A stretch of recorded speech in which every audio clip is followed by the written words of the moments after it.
The Black Dahlia, Hollywood's most infamous unsolved murder. Los Angeles in the 1940s was a city of contradictions, glamorous and gritty, full of promise yet teeming with danger. The Second World War had ended, and Hollywood was booming, but beneath the bright lights lurked a sinister undercurrent. Organized crime, corrupt law enforcement, and the exploitation of young hopefuls trying to make it in the film industry created a dangerous world for those without power or protection. One of those hopefuls was Elizabeth Short. Born on July 29, 1924, in Boston, Massachusetts, Elizabeth Short grew up in a broken home. Her father, Cleo Short, abandoned the family during the Great Depression, faking his own death by leaving his car near a bridge. Elizabeth's mother, Phoebe, struggled to raise her daughters alone, taking on multiple jobs to support them. As a teenager, Elizabeth dreamed of escape. She was drawn to the silver screen, captivated by Hollywood's glamorous allure. When she was older, she traveled between Massachusetts, Florida, and California, staying with relatives and acquaintances while pursuing work. Her striking beauty attracted attention, but despite her aspirations, she never landed any major roles. Elizabeth was known for her charm, but those who knew her also spoke of an air of sadness around her. She often moved from place to place, relying on the kindness of friends and acquaintances. Some say she was searching for love, others believe she was running from something or someone. Elizabeth's last confirmed sighting was on January 9, 1947. She had been staying at the Biltmore Hotel in downtown Los Angeles, where she was reportedly waiting to meet her sister. Witnesses saw her pacing in the lobby, making frantic phone calls. She seemed anxious, a hotel employee later reported. Kept looking over her shoulder. Then she left, and that was the last time anyone saw her alive. Some believe she got into a car with an unknown man. Others speculate she was lured away under false pretenses. On the morning of January 15, 1947, at approximately 10:30 a.m., a young mother named Betty Berzinger was walking with her 3-year-old daughter in Los Angeles' Leimert Park neighborhood. The winter air was crisp, and the streets were quiet, save for the distant hum of passing cars. As she strolled along the sidewalk, she noticed something strange in an empty lot at 3800 South Norton Avenue. At first glance, it looked like a discarded mannequin, pale, lifeless, and posed unnaturally. But as she stepped closer, her stomach twisted in horror. "Oh my God," she gasped, pulling her daughter close. It's a woman." She turned, her breath quickening as she ran toward the nearest house, pounding on the door. Moments later, the police were called, and within minutes, sirens wailed through the quiet neighborhood. Shortly after, detectives arrived at the scene, greeted by a sight that would haunt them for the rest of their careers. The victim's body had been drained of blood, leaving her skin stark white against the dirt. Her face bore a grotesque, forced smile, her mouth slashed from ear to ear. Her upper half lay with arms raised over her head, while her lower half was placed a foot away, legs spread apart in a deliberate, staged manner. "No blood," one officer muttered, shaking his head. "She wasn't killed here. Someone brought her."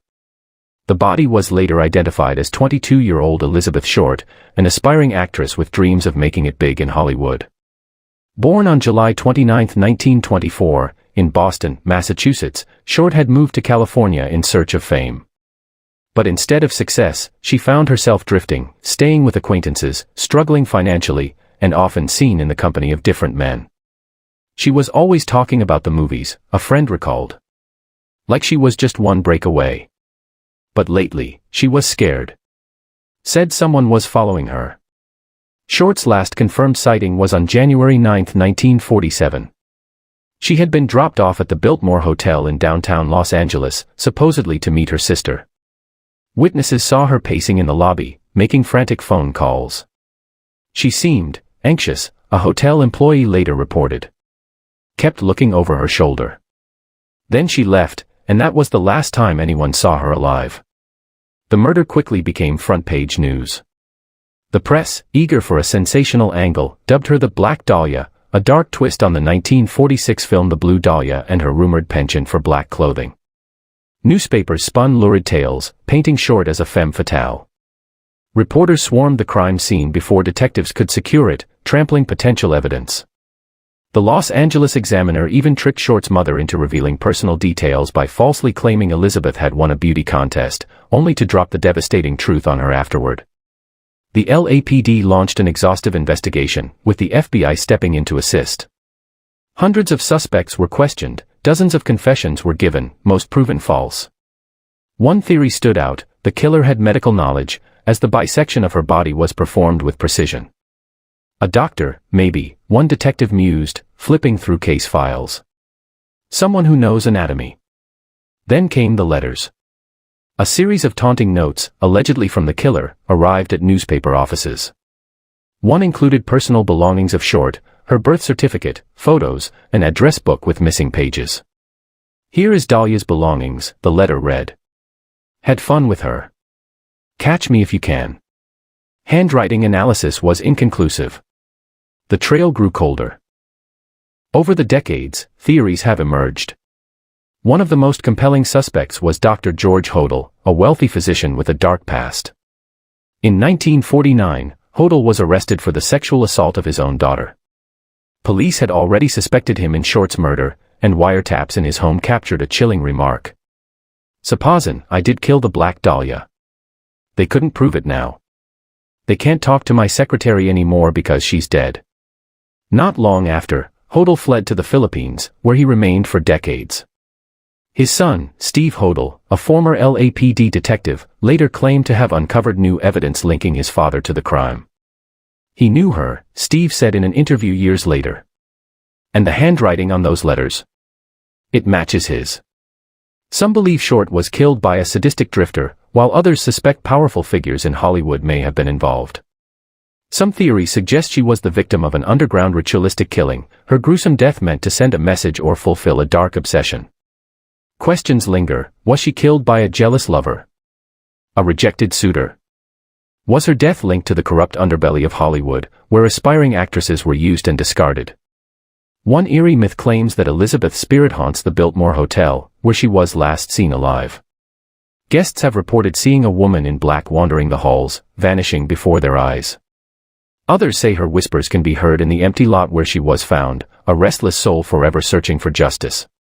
The Black Dahlia murder remains one of the most infamous unsolved crimes in American history.